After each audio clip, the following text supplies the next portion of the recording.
get down to South Florida, and I worked the hardest I had ever worked in my life, which was the blessing in disguise, because I was so used to being on really good teams and being a star of those teams. And then like I can finesse my way out of hard work. Like I'd be like, I hear what they're doing, but what am I doing? And so for the first time, I was with somebody who did not look at me individually as a star, but like, just like, I mean, you're good, but you ain't that good. So stop talking to me, go and do the work.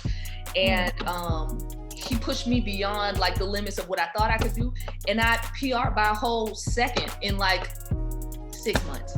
Wow. And I'm just like, wow, who knew that the reason why I was capping how good I was literally because I was being pampered.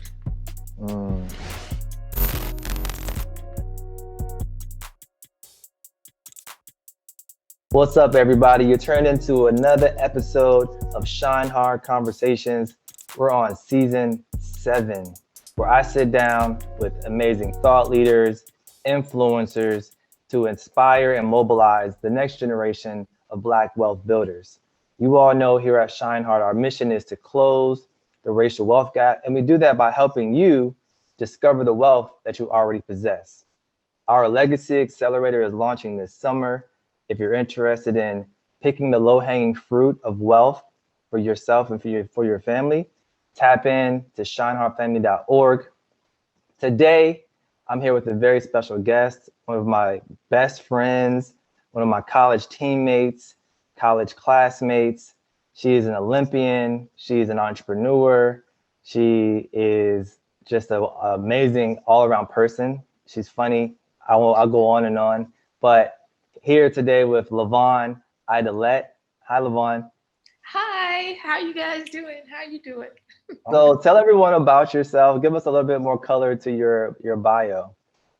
Okay, so basically I am from Hampton, Virginia. I went to Hampton University where we went to college together. I ran track all through high school and college, moved to Miami to go to graduate school and to continue training for track and field. From there, got an MBA, started a few businesses that we're going to just say they were challenging and they were lessons. And then went to law school. And at the same time, I went to the 2012 Olympics for track and field. And since then, I have been operating a family-owned consortium of real estate companies with my father and my aunts. And we pretty much are a full-service vertically integrated company that does everything from sales, mortgage, consulting, development. We have some holdings, and we operate a nonprofit that assists with affordable housing and tenant services for the tenants that live in affordable housing. And within that, I also have a consulting arm that teaches professional athletes how to invest in communities they care about using commercial real estate. Beautiful. So you have your hands very, very deep in all things real estate right now. Yes. Okay, that's awesome. And that's great because I believe that real estate is a cornerstone of wealth building in America, where so many people have created massive amounts of wealth from owning their home, owning other properties, commercial properties, but there's communities of color, Black communities that are really just marginalized or not really fully educated on how to get into real estate, the difference between renting and owning. And we could probably talk all about that. And I want to talk a bit more about that when we get to more of the entrepreneurship section of this interview. But I want to start by really just kind of unpacking a little bit about who you are and your money mindset. So tell us more about your background and what growing up was like for you. So I grew up in a family of entrepreneurs. So my mother owned a salon and my father was a developer.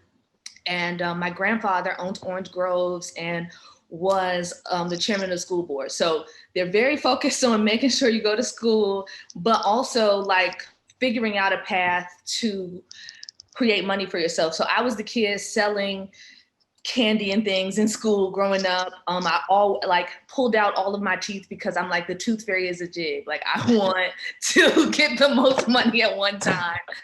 And so I was always kind of conscious about like getting money, spending money. My parents wouldn't buy me things necessarily. I would have to like earn the money. So I also had to spend my summers in real estate offices, which I thought was a punishment at the time. Lo and behold, I actually learned things that I could use in the future, but like very much a family of hustlers. So I've never had like a limiting thought as it pertains to like what can and can't be done. It's just like more like, all right, you want to do it, how are you going to do it? And that's kind of how my parents approached to the things that I wanted to do growing up. Yeah, that's dope. So you had two entrepreneurs in your household and probably many others that were around that you could see physically like, all right, y'all getting to it. And I see the discipline and commitment that it takes in order to achieve or, you know, attain the things that we have as a family. I think that's really dope. And that seems like a little bit more unique versus a lot of Black families aren't having conversations about money and they're not entrepreneurs in the home. You know, with that being said, what do you think your relationship with money really was? I mean, was it something that you felt like you had an abundance of? Was it something like you guys were doing really well or not doing well? Like, what was your thoughts around money as a kid? As a kid, you really never know. Like, I never knew that like my grandparents were doing well. Like my grandfather drove a Benz, but it was only to church. And like, we've not gotten any inflation. You know, he's given us $50 for our birthday until 2020, like since the 80s. So I really didn't know the difference between like being rich or poor. We lived in a kind of hood neighborhood when I was growing up, but in a pretty big house. So it was like, my association with money wasn't like one person is better than the other, which is an interesting conversation that I've been having more recently where like, I'm like, yeah, I get along with everybody. If you have money, you don't have money. I'm kind of like looking at you more so as a person. But also in terms of, I definitely was always more on the frugal side, partially because of my mother. Like my mom will be like, she's gonna save $1 even if it means that the Band-Aids don't quite stick right. I'm like, no, let's just get high quality things for a low price. We don't need the cheapest thing. Yeah, no, totally get it. I think I was probably more on the frugal side as well, coming from growing up single, like really a single parent home where I grew up with my grandmother, only child. She was on a fixed income and she didn't say we didn't have money, but she always acted as if everything costed too much. So I kind of just adopted that same mentality of like, oh, that's $5. Why do you pay $5? You can get it for $3 over there. And that really stuck with me going into college where my teammates would just really rag on me for being cheap. And I got this whole reputation for not being good with money, but it was really just because of my money script and my relationship was kind of poor. But I think that has also been a catalyst for why I am so passionate about financial literacy and closing the wealth gap, because I see the power of understanding money, especially in a capitalistic economy. So for you, how did your money relationship affect you as a young adult through college and then going on to being a professional athlete? So on the one hand, my relationship with being really frugal has always helped me. Like I get a lot of stuff for a very low cost. The contrast to that is I will spend way too much time trying to save money. Like I'm going to find the best alternative, which is usually a waste of resources. Yeah. But also going into college. So my parents are very financial literate. So I went into college with a very high credit score because they had been putting me on their credit cards going to college. So I had a credit score and all of that stuff because I was an authorized user. Terrible thing to give a 18-year-old a credit card where you can charge tens of thousands of dollars. So now I'm just like spending money. I work a little job and I'm able to pay that like minimum payment, but I am also racking up a ton of debt, which was a good thing to go through very young because by the time I'm able to like cap that, I also got to experience the like, I was buying anything I wanted in college. Like You want a new Coogee sweater? You get a Coogee sweater. But now, Coogee. I don't really like shopping or any of that stuff because I went through the phase of like just going and buying and blowing and da-da-da-da. I feel like people have to go through the like first bit of money you get in a bulk, where you just kind of buy the things that you think you want the most of, and then you realize like, I really spent all that money on that. Yeah. No, that's a really great learning experience that I've gone through as well. I think that's a very interesting note to say. Blowing that first chunk of money is a great stepping stone into creating wealth, right? Because I think when I was maybe 22, my dad was retired from the military. He was disability. And so he got like a kickback check from the military. And me as his dependent, I got a pretty good check too. Maybe it was like 25 grand. And at the time, that was like the most money I had ever seen at one time in my bank account. And I don't say that I blew it, but I definitely invested in my uncle's real estate venture that ended up flopping like 5 grand, never got that back. I was investing in my career to travel around, to go to conferences for sport management and chasing these athletes around to try to be their agent. So I invested in myself, but looking back, it was like, I didn't invest in the market. I didn't buy any stock of Apple that could have been worth like, a couple extra $1,000 now. So looking back, I did feel like I blew that. And I've learned a lot about how to manage my money and invest it since then. So that's really a good point there. But from college, you continued on to run. So what I always felt impressed with is like, we all ran together. We all put in our time. We had our medals. We got our championships or whatever. But most of us was like, all right, I'm hanging up my spikes. That's it for me. I'm going on to the next thing. But, you and the women's team has some stars, but you continued to put the work in and train. What made you feel like you could, be a professional athlete and make it to the Olympics, or did you believe that? So going into college, when I got there, that was the first time I ever even heard that you could be a pro because James trained with us. James Carter. James Carter, yeah. And then, transitioning out of college, I had a couple people talk to me at senior NCAA saying like, I think you'd be really good if you like focused on one event, because as you know, when we went to Hampton, you do whatever you can possibly score a point in. Yeah, keep your scholarship. Exactly. And so I was really spread thin throughout my career in terms of like not really specializing in anything, just trying to be the catch-all points person for the team to make sure that we win by a mile. Like it wasn't even like it was a close. I was just like, bro, I didn't really need to do all that stuff. Right. So I had 2 or 3 different people come to me and say that.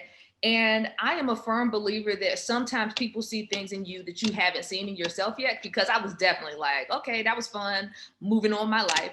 And because they kept saying it, I'm like, okay, cool. And I'm going to go to Miami because I had a professor, Dr. Whitaker, tell me, you should go and be in the MBA JD program because I got the highest grade in business law in undergrad. And so I'm like, okay. I mean, I never even thought about being a lawyer before that. I wanted to be a doctor my entire life. And, but him seeing something in me, again, I just took heed of it, started taking the necessary steps to go to graduate school and all of that stuff. I get down to South Florida and I worked the hardest I had ever worked in my life, which was the blessing in disguise, because I was so used to being on really good teams and being a star of those teams. And then like, I can finesse my way out of hard work. Like I'd be like, I hear what they're doing, but what am I doing? And so for the first time, I was with somebody who did not look at me individually as a star, but like, just like, I mean, you're good, but you ain't that good. So stop talking to me, go and do the work. And he pushed me beyond like the limits of what I thought I could do. And I PR'd by a whole second in like 6 months. Wow. And I'm just like, wow, who knew that the reason why I was capping how good I was literally because I was being pampered. And that was an important life lesson for me. Like, you are literally limiting the fact that you have talent on living on talent. And so from a money perspective, track and field is crazy. It's nothing but risk. with the hope of a reward on the backside. So you're paying coaches, you're paying for massages, you're paying for travel and that sort of thing to go to these races and hopefully get paid. Who's paying for that? Who's making that investment in the athlete? So you typically have sponsors. I went the long other route. So I did have sponsors. They weren't paying that much though. So what I ended up flipping condos when I first got to Miami because how did you know how to do that? Let's stop right there. Okay. So the perfect storm of coming out of college in 2007 is the market is hot. My father is in real estate and has been forever. I happen to hook up with a person who's like, I get condos on a discount randomly because I'm friendly. Like I go and sit at bars and talk to strangers. He tells me this. I get condos on a discount. You want to buy them? And I'm like, how much? So he tells me, I go and tell my dad. My dad is like, okay, this is how you finance it. I go make the calls, go through the whole song and dance. Luckily, these are like turnkey properties. They're not, I don't need any rehab. Because listen, I can tell you how it works on paper. I have never swung a hammer in my life. I don't know what anything's supposed to look like. So I do it and I'm just able to resell the paper basically and make a few $100,000 in a very short amount of time. Then I'm able to run track and get massages and go to the chiropractor. And all right, so then you got the crash in 2008. All right, can't do that anymore. You have to do something else. So I opened I took some of the money and invested as a partner in a spa on Fort Lauderdale Beach. Okay.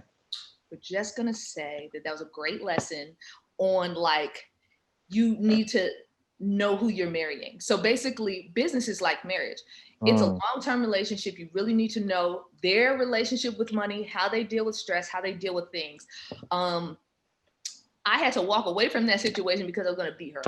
She was literally stealing money and then like trying to make me seem crazy.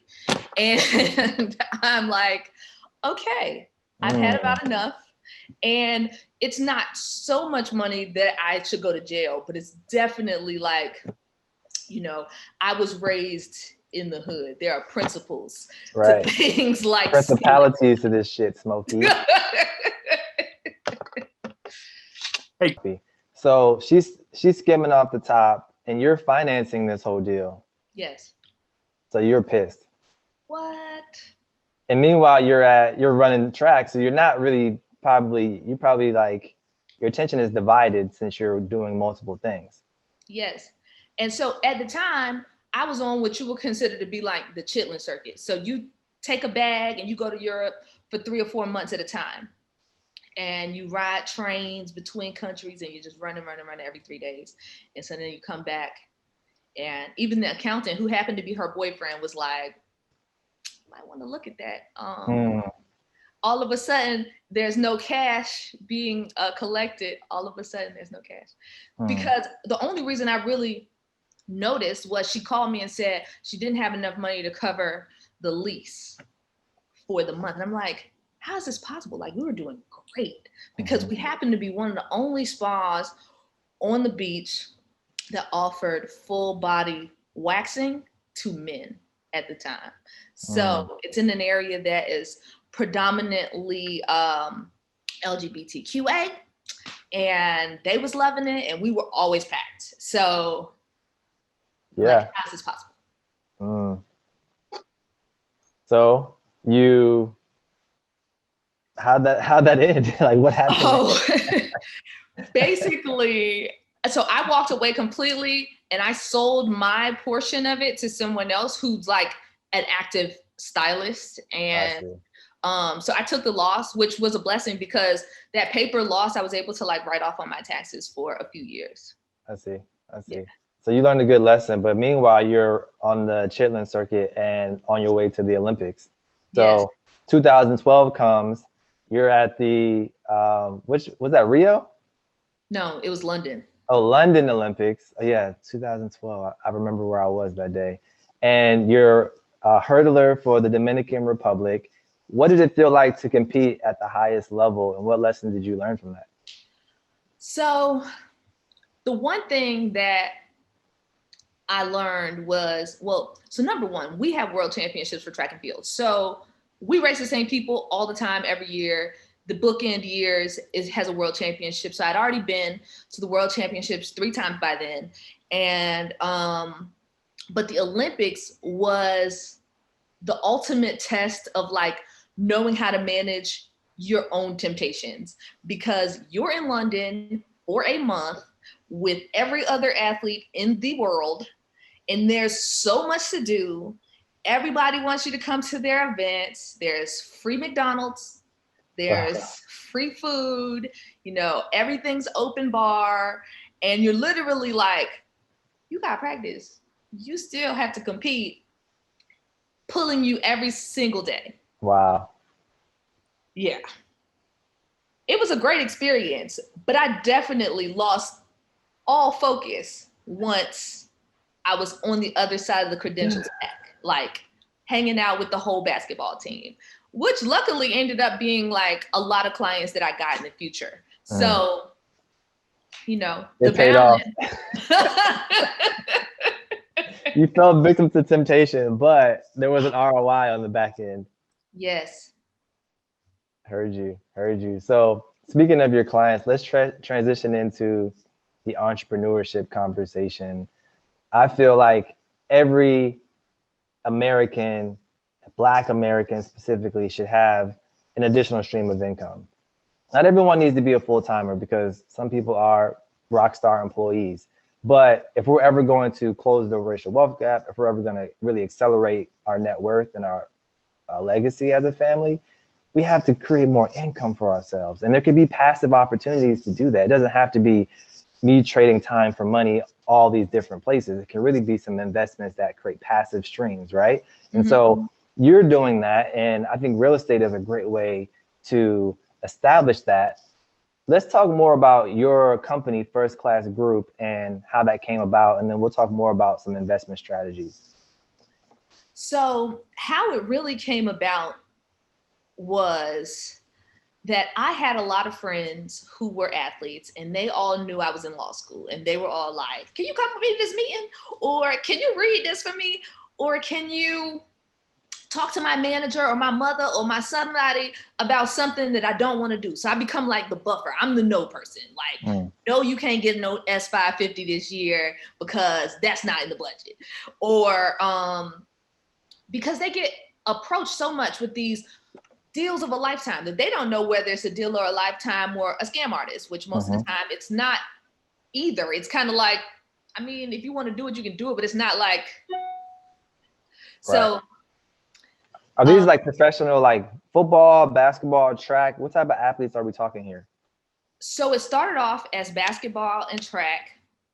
And then small world life is, when I first got to Fort Lauderdale, I coached at St. Thomas Aquinas, which happens to be a football feeder school. So 9 of the kids that I coach go to the NFL. And I'm just like, what kind of school is this? Like we have a lot of NFL players from my high school and college, but I'm like, one high school? It's crazy. That's crazy. In Miami, Florida's different though. Something in the water down there. It really is. And so it starts with basketball, then there's track people, obviously, because I know quite a few track people, and then football comes later. And then I start doing more organized stuff with the leagues as it pertains to direct investment in commercial real estate specifically.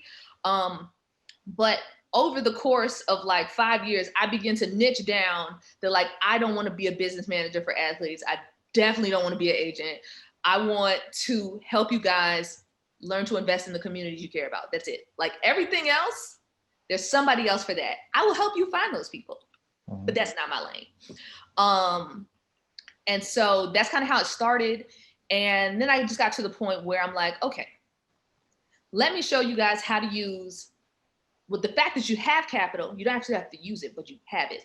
The fact that you have social capital, which means that people want to do business with you, even if you have to listen to them tell you that they played sports in middle school. they're going to remember things about your career that you have no idea existed. But that social capital will get you in the best doors and deals that you would have ever gotten. Access. Yes. And so just teaching them how much value they really have when the whole rest of the world is telling them how stupid they are, how they're going to go broke, and how they are not equipped to be grown-ups. And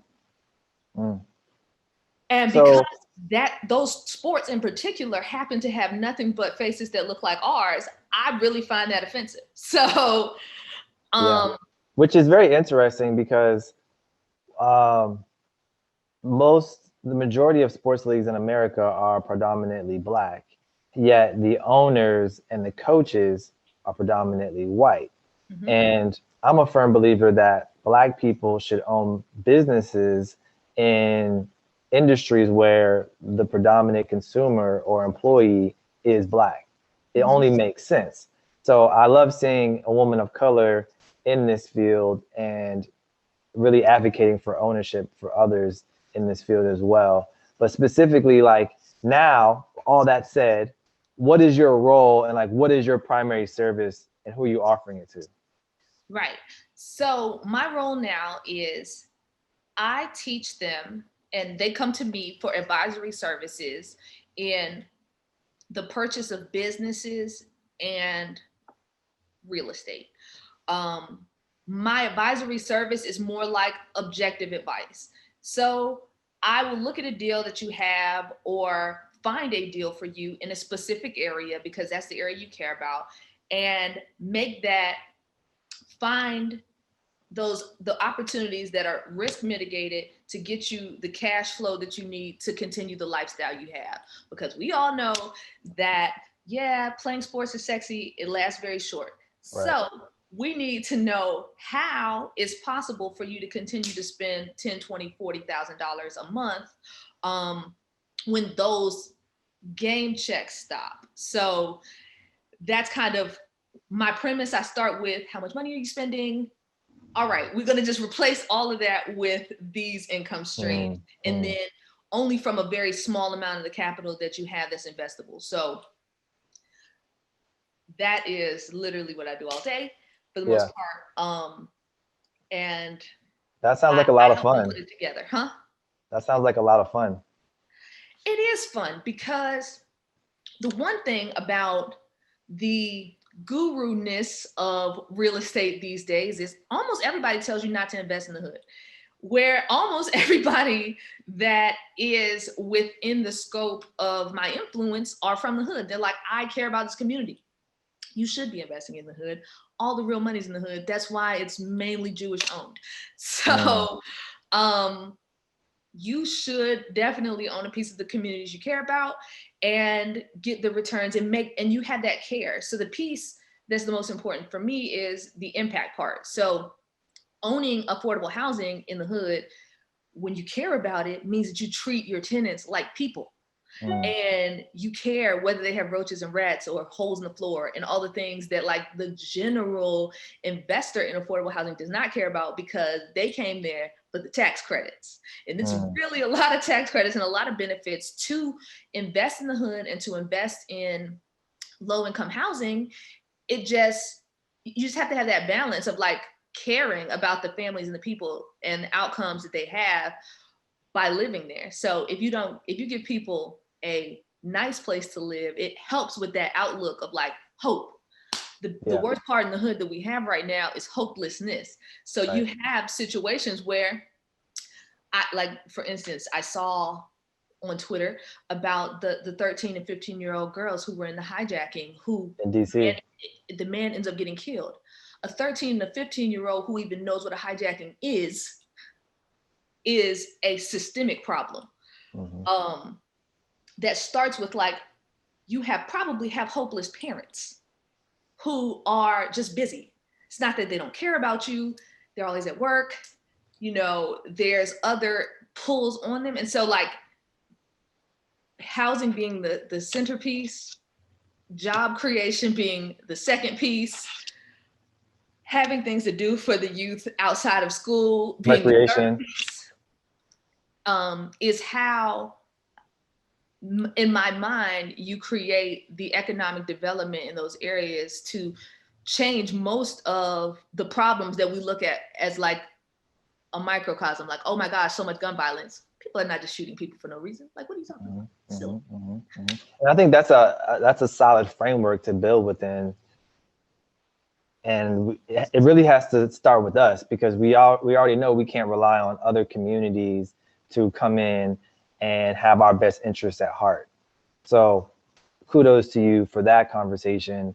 And then now kind of really taking what you're saying and applying it to the everyday Black American, because we know the athletes have the excess capital to make these investments. But for the average Black American, do you think real estate is an easy business for first-time entrepreneurs to get into? I think that real estate is a team sport. So if you don't have capital, you need to bring something else to the table. Sometimes it's time, which means that you are the person who helps create the graphics needed to go and raise the money. Sometimes it's that you have the gift of gab, like me, who you want to go out and talk to people. I raise money because I just talk to people. That's it. So there are so many components within real estate that you can create your own little lane. It doesn't require any money. So I would say that it has the ability to be anybody's first time business. It's just about aligning yourself with other people who bring the pieces together. I just finished this book called Who Not How. And it really has changed my perspective on how I do business, because I have very much been a like trying to do it all kind of a person, exhausted all the time. And then I'm like, wait a minute, there's somebody who actually loves to do this. Let me call them and bring them on my team. And it made things flow much smoother. So you can become that person for others with the skill you already have. Just like you said earlier, something you already love to do, people need to do it, and they need it, and they pay for it. It's just about figuring out what that is and being intentional on finding the people who want to pay for it. So that sounds like a freelance. That sounds like creating a system as an entrepreneur. How important do you feel like entrepreneurship is to creating wealth? I think that having the ability to control your own income is pivotal in being able to gain wealth. So whereas in the job market, they pay you whatever you're willing to accept.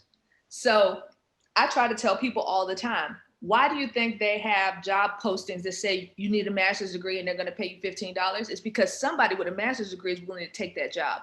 It's not, you have to force the market. This is how capitalism actually works. If no one takes that job, they'll be forced to raise the rate. But it's a part of like necessity. Like everybody's like, oh, I need a job. Therefore, they take things at lower rates than what's required in the market. So setting your own rate just by even doing the things that you learn how to do on a job, which I think most people undervalue. Like you work a job for an amount of time, you have learned a specific skill that you can apply to multiple businesses and sell. Getting to the point where you're comfortable enough to do that is a personal journey though. So I think that's the biggest piece is like gaining the confidence that you know enough to go and like solicit others for money. But it's definitely pivotal. Like you can literally take the same skill that they pay you $50,000 a year for and charge 10 businesses that a year. That's good. And from my experience working with Black entrepreneurs, there's a number of needs in that community, whether it's mentorship, whether it's access to networks, like-minded entrepreneurs, whether it's training, sometimes it's just safe spaces to do business. And then obviously access to capital is a very popular conversation. However, I think that until you can learn how to start a business without capital and learn how the business works and create systems, giving you $1 million doesn't automatically mean that you'll make $2 million. So that's the biggest misnomer in the whole world. Everybody applauds raising money. Like everybody's like, oh, look at this company, they raise money. I'm like, yes, when you tell me that a company has raised money 6 times in 2 years, I'm like, That's a oh, red they're flag. throwing shit at the wall, trying to see what sticks. They don't actually understand how to flourish this business, because most things don't need that much money, which is like what Damon John says, there's a blessing in being broke because you have to figure things out on very little. But the other thing is like, when you have limited resources, you literally figure things out in a lean way, and it becomes the way that you can really scale that business into something great. Because now when you do put money into it, it's purposeful and it's going to bring back ROI, not just like, all right, I'm gonna just throw some money over there, see if it works. Right. Because there are some people who are just good at raising money, or they have connections, they have access to capital, and they can raise the sexy 2 million, 5 million, whatever, but they haven't really needed to put that time and effort into building sustainable business models, or building the team that can actually help facilitate this business or this idea, or even finding a real problem that's viable that you need to create a solution for. So there's tons of people who have privilege or access that are kind of doing it the opposite way. But in the Black community, we know that most of us are like bootstrapping it up because we don't have the access, we don't necessarily have the resources or the education. So we really have to get in there and learn trial by fire, gain the experience, and have access to conversations like these, where people who are doing it can just spit some free game for others to kind of pick up on and apply. So I think that's valuable. So what you just said is literally why. So I'm starting a private social club in Fort Lauderdale, like kind of partnering with the city around bringing young entrepreneurs, investors, and professionals together. Because number one, Black people work in silos. Like we really be great over here, like by ourselves, like nobody else knows what you're doing. So having that safe space to come together, collaborate, and bring tools, because what I realized is exactly what you said. Number one, we have a lot of people with a lot of businesses. Most of the time I listen to those businesses and I'm like, have you actually asked anybody would they pay for this? And they're creating something based on their own thoughts, which could be pivoted into something that is like a really great business, but they just need some like feedback from others. So just having that community of people who can come together and like chill, because we just need that kind of like, that's our vibe. Yeah, and but our biggest thing is like, we're bringing capital for these great businesses that can grow and make the community better. And because I realized over time that like, I don't necessarily want to do 1 million loans or have 100,000 doors or any of that stuff anymore. It's like not a real goal for me. My real goal is around helping people who are doers get the opportunity to do the things they want to do. Mm-hmm. And that was the question I was going to ask you, like, what is your passion and when did you know? But it sounds like you're kind of alluding to that now. So I realized that, so initially I just thought my passion is like, I just want to help people, which is way too general. And so over time, realizing that most people's issue, and the worst issue that I see in Black entrepreneurship, is they really don't have access to capital and they don't have access to relationships to get things done without capital. And so because I do have those things, I'm like, I want to help you guys get in the right doors, get in the right conversations to get the things done that you want to do. And because I've always been pretty passionate about helping athletes see themselves in another light and that kind of stuff. And sparking the thought for them that like, oh, you don't have to play forever. And it's literally just getting that first check, even if the check's not big, it's just like, wow, I can earn money doing something else. And that has to happen whether you're a professional athlete or you work a job. You have to see that check. You have to see your efforts turn into the vision in some ways, in order for you to gain that confidence to keep going, to keep pushing. Because most days really suck. And most of the time you're like on the edge of like, should I just go get a job again? Like, yeah. And that's one thing you learn from being an athlete is seeing the hard work manifest into something tangible. Yes. So you put the work in, you run the miles, you run 500, 300s, and you're like, man, why the hell am I running all these damn laps? And then you get the gold medal at the biggest event and you're like, oh yeah, this is why. And so then you have created a habit that you can continue to, implement, or behavior that you trust. You trust the process, right? And I think a lot of people don't trust the process. That's 100% correct. And I'm like, the biggest thing that I have from being an athlete is discipline. Discipline is doing what's required even when you don't feel like it, and doing it every single day with consistency, and knowing like, okay, I'm putting a little bit in the bank every day, but it's like future vision that's like real foggy right now. But if you just do it and you trust that those are the right things, and you just put them in every day, that you will get that goal. I think that as a community, we have normalized not being very disciplined. So it's just like, oh, I don't feel so good, I need a self-care day. Like, too many days. It's too many days. Yeah. And that's a societal issue, right? I mean, in society today, it's this microwave mentality. It's this consumerism, advertising strategy where everyone needs to buy now. Everyone wants the immediate satisfaction or gratification. And obviously, the way I think about America is when, white people catch a cold, Black folks catch pneumonia. So we're always going to be even deeply and more detrimentally affected by the things that are happening in the mass media and society. Exactly. And so I'm definitely not like I'm not a developer by any means, because I think it takes too long. So I'm not that disciplined, like, oh, we can see this through for 10 years. But, making the progressive steps of doing something and have it take a year or 2 years, we have to learn to normalize that that's okay. Yeah, it's an investment of time. And that sometimes that does mean that you need to work a job because you already created all these bills. They have kids, they don't want to hear they can't go on the field trip.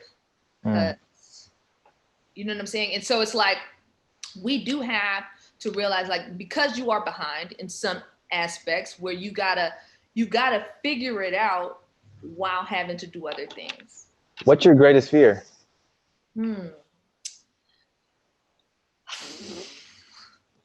My greatest fear is being distracted by things that don't take me to the real goal. And so I get approached with opportunities every single day. And sometimes I'm like, okay, yeah, I could do that, whatever. But my greatest fear is that, like, I'll put so much energy into something that, like, takes me down this, like, path to something that's not in the trajectory of the goal that I actually have. Then now you're like, why am I way over here? So how do you define success on that other end of that axis? And what motivates you to work towards it every day? So I define success as happiness in the things that you do. And that, like, you are reaping the benefits of the efforts. And so I don't really have, like, monetary goals per se, where I'm like, I can't wait to reach $1 billion or whatever the case may be. It's more like, I feel most successful when I see the intangible impact that comes to the communities. And you're like, wow, look what you did in this community. This community now has 25% more graduates from high school. Everybody here works. You transition 25% of these people out of low-income housing. Like, that kind of stuff feels like more success to me than, like, I mean, we have made that building make us more money in that time frame as well. But those impactful measures are much more of the success drivers that make me want to keep doing it than, like, making more money. For sure. I mean, those impact measures are more attached to your legacy than how much money you've made in your career. So exactly. That totally makes sense. I imagine everyone walking this earth has a dream or a vision, or at least once did. What do you feel separates the people who've made their vision a reality and the people who haven't? getting started and staying committed regardless of what people you love have to say about it. And so like the one thing that I could say like separates most people is your ability to take in outside influence, like ideas and all that stuff, and not let it change your mind. Like you can take it in and say, oh, okay, like I took it into consideration and still decided to go, or still decided to continue, because the best piece of advice I got really young was just because people love you doesn't mean they are going to give you good advice. They're just giving you advice based on the information that they have. Yeah, yeah. And they say trust comes in two flavors, motive and ability. Mm-hmm. Sometimes the people you love have good motives. They don't have the ability to give you their advice. Exactly. And it's so funny how things change so fast. And so a lot of times the people that you love, you just got to show them what you're doing, because my grandmother was completely against, like everything that I do, she's against, because I was supposed to come out of college and get married. Like, what are you doing? Like everything You skipped the whole first step, LaVonne. Right. Like, what are you doing? Your whole life is stupid at this point. Like you're going to hug money when you get 50. Like that's how she felt about it completely. And then like 10 years ago, she's like, I'm so proud of you for going your own way, doing your own thing, like going to see the world. But that's her changing her perspective over time just by living her own life and seeing me be free from everybody else's ideas of what was right to do. Yeah, yeah. And we also have to give our older relatives a little bit of grace too, because many of them grew up in a world where they couldn't use the same bathroom as a white person. They didn't have the opportunity to start a business. They basically had to patron their own neighborhoods worth of businesses because that's all they knew.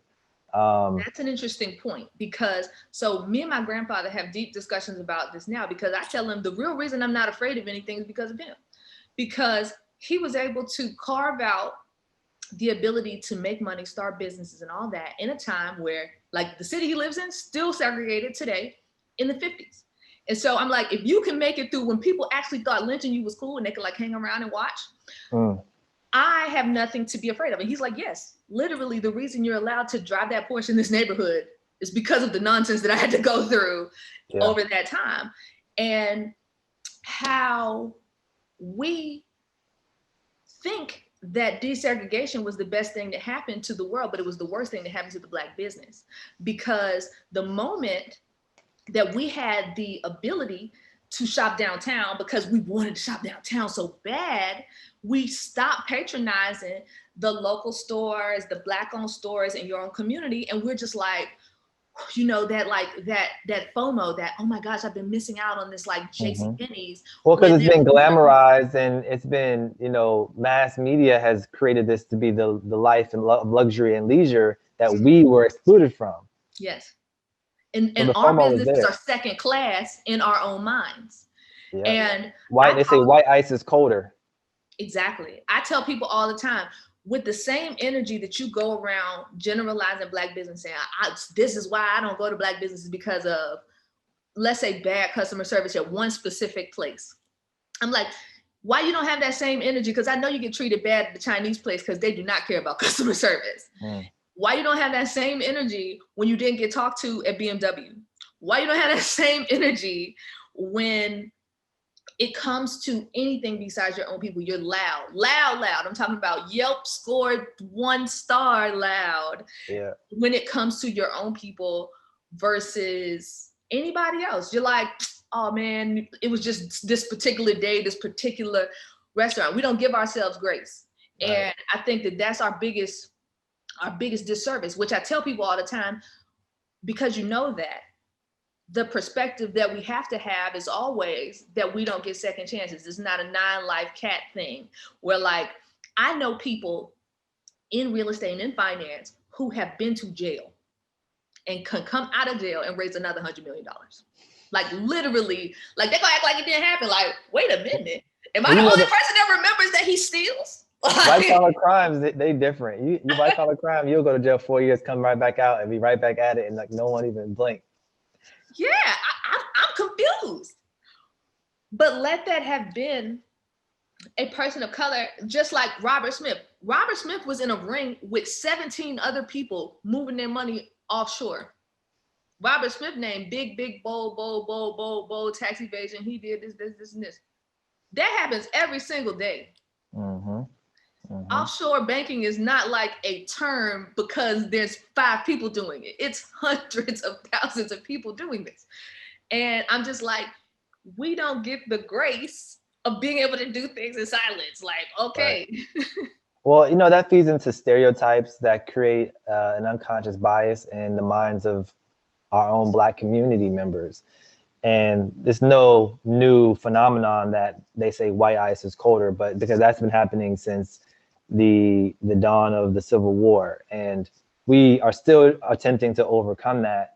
And there's a bunch of different barriers. I think one is, like you said, our older relatives not really embracing our entrepreneurial mindset, or our more independent, autonomous nature of working this job for 3 years and then we're leaving to go into this job. But they also don't realize that a savings account actually yielded 8% when they were coming up. So it made sense to just save money. And there was a pension plan where your company would pay your whole retirement without you putting anything. Now we have 401ks. We had to pay our own retirement. There's a lot of like subtle nuances and differences that are kind of like underlying that feed into this greater movement of like a paradigm shift around how we live our lives versus baby boomers or the Gen Xers, but that came before us. And so I think what you're saying is like spot on. But ultimately, I can speak to this. Getting back to like the entrepreneurship piece is like, I was at Nike and that was like celebrated and praised. But as soon as I started ShineHard as a business, it was like, oh, what are you doing? You doing that? What's that little thing you doing now?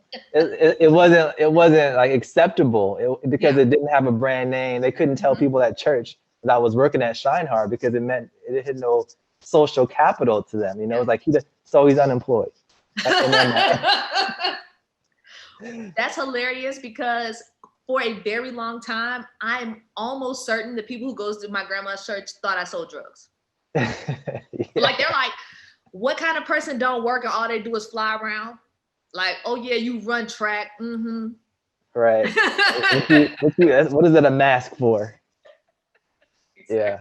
So I think we have to really embrace entrepreneurship and demystify it and normalize it in our communities. And even if it's just a side hustle, that it makes sense. It's almost a necessity at this point for us to do that. And I want to ask kind of a final closing question that you can just share. You've shared so many great gems and little nuggets that I think are valuable to our community. What advice would you give to first-time entrepreneurs or athletes that are turning professional everyday workers to be successful in the 21st century? Biggest piece of advice is that to have deeper than surface level knowledge on one thing. So we operate right now in the information age. So basically anything you want to know, you can like ask Siri, ask Google, ask YouTube. It will give you a general idea of things. What will make you valuable in this world is to really dig deep and know it so well that you can come and add value to somebody that kind of knows it. And so it's whatever it is. So whether it's e-com, whether it's knowing how to run ads, whether it's how to like create really cool graphics, whatever that thing is, whether it's crypto, like literally whatever that thing is, get really, really invested in knowing it deeply. And it will spark that you can solve a problem that may not be as apparent just from like the subject matter, like because the blue ocean, as one would say, is in being able to solve nuanced problems. It's why everybody respects lawyers. It's not because lawyers are super smart. It's that like in one specific area, I mean, don't ever use a generalist, by the way, but in one specific area, they will cream anybody. When they go against a generalist. And that's the biggest thing. So when you have that person who raises money on your team, and you need to go raise money, they're going to come back with a bag. That's a real value. You don't want just a person who's like, yeah, I've run businesses before. Yeah, okay, cool. Don't send him out to raise money. Y'all heard that? Find a specialist or become a specialist. And Yes. that is the key to monetization. LaVonne, thank you so much for coming on. This is a wonderful thing to bring you on full circle from freshman year at Hampton all the way to X amount of years later. I won't date us, but We're a long way at from 20 Hampton. years, man. That's crazy. How many? 20. Shit. I stopped counting after 10. Luckily, you know, we don't age so bad, so it's good. Life don't crack. So let everyone know how they can find you online. So on Instagram, I'm Lala Hurdles too. On Twitter, I'm Idlette. My website is LaVonneIdlette.com. If you want to connect with me, you need a connection to somebody for a job, for a purpose, for some capital, whatever the case may be, hit me on LinkedIn. So it's LaVonne Idlette on LinkedIn. Bet. And you all can find me at one Johnny Bailey across all platforms. Tap into the ShineHard movement at ShineHard Family. And if you enjoyed today's conversation, you should check out the Legacy Accelerator, where we share the 8 steps to unlocking the wealth that you already possess.